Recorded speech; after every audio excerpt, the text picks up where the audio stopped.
Nagbabalik ang PTV Balita Ngayon.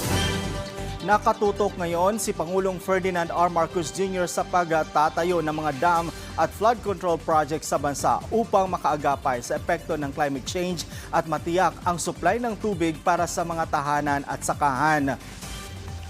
Sa kanyang talumpati sa Alyansa para sa Bagong Pilipinas rally sa Batangas City, sinabi ni Pangulong Marcos Jr. na sa kauna-unahang pagkakataon, 6 na bagyo ang tumama sa bansa mula Oktubre hanggang Disyembre noong nakaraang taon. Kaya naman sinabi nito na dahil sa pagbabago ng panahon, patuloy ang pagtatayo ng pamahalaan ng mga dam sa bansa. Layo nito na saluhin at iimbak ang mga tubig mula sa ulan at magagamit sa panahon na kinakailangan gaya ng tag-init, gaya ng patubig sa mga konsumer, irigasyon sa mga sakahan at panabla sa baha tuwing malakas ang ulan o bagyo. Kabilang sa mga big ticket project ng Administrasyong Marcos ang Tumawini River Multipurpose Project sa Isabela na nagbibigay irigasyon sa 8,000 palayan sa mga barangay sa Kabagan at Iligan o Ilagan. Panay River sa Basin Integrated Development Project sa Iloilo na nagpapatubig sa halos 19,000 lugar sa Capiz at Iloilo. Bilyong-bilyong irigasyon at Trans-Basin Project din ang kinukumpleto sa Ilocos Norte, Sur at Abra. Giniit din ng Pangulo na ang konstruksyon sa dam ay layong agad na matugunan ang masamang epekto ng El Nino.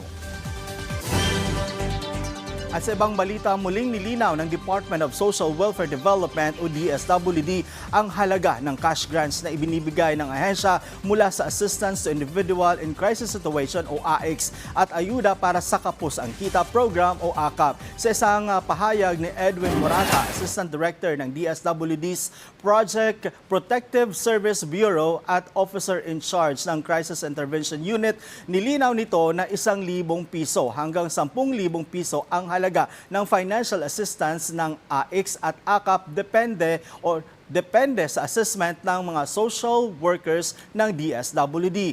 Ayon kay Morata, naglabas ng isang statement ang DSWD matapos lumabas ang isang ulat na ang mga beneficiaries ng AICS at AKAP sa Zamboanga City ay nakatanggap lang ng tig 1,000 hanggang 2,000 pesos. Samantala, muling pinaalala ni DSWD Secretary Rex Gatchalian sa mga regional director ng ahensya na mahigpit na ipatupad ang 10-day ban sa pamamahagi ng cash assistance ng AICS at AKAP.